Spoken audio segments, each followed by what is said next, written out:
So today we're down here at Studio Bell, home of the National Music Center, to take you on a tour of this incredible architectural wonder. I can't wait to show it to you because I know you're going to be wanting to come down very shortly.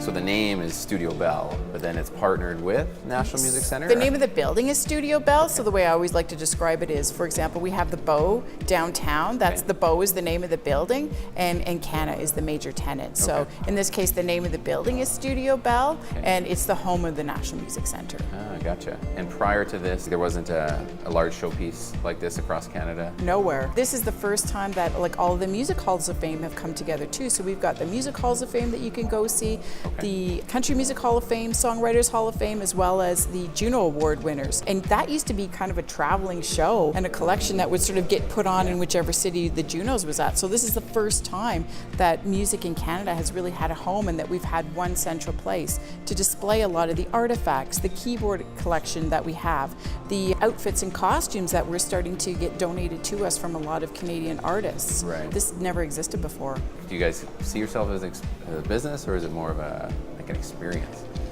I would say it's more of an experience. Yeah. It's a lot of different things tied together, which is what makes it so much fun, right? For sure. So we've got the sort of the museum side of things, so that kind of visitor experience, which is intended to be immersive. I mean, you can hear a lot of the sound going on around you. So as you come into the building, the intention is for it to be like a music festival. So you're hearing music in different places, which then draws your attention to those different places. Yeah. And then once you get into the different galleries, of course, there's a lot of more information, not just to read, but also to listen to.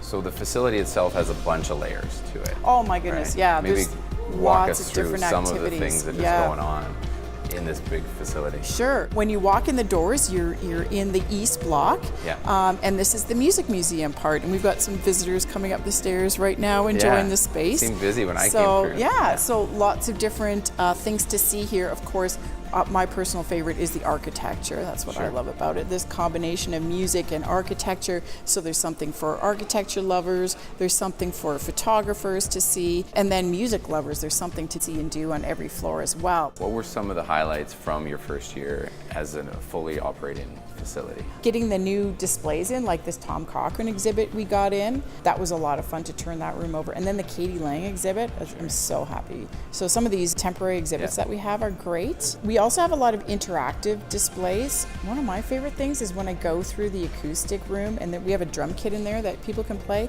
and just seeing little kids, oh yeah, like I've seen little 3-5-year-old kids just like playing away like really, really well. It's like, wow. As far as a visitor experience here, what's kind of one of the funnest things that you've heard people say about as they leave and that they, that they've had a really good time here? What is it that's resonated with people? One of the most funnest things is actually the Kimball Theatre organ. That's one artifact that we have on permanent display on the 3rd floor.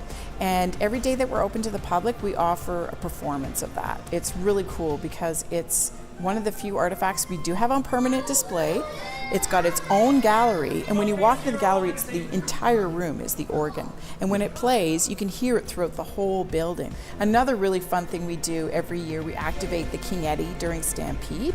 So we do a country pop-up bar there. This year we had 10 days of music, and we had 40 acts come through or something crazy like that. So a lot of live music. Sure, almost like you're down in Nashville of sorts. Yeah, and it's a pretty intimate space too. Well, thank you very much for having us today, problem. and we're going to explore around and tour this great place.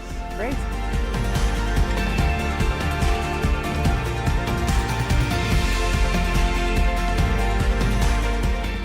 Well, that's it, guys. This is truly a one-of-a-kind venue and experience that I hope you bring the whole family down.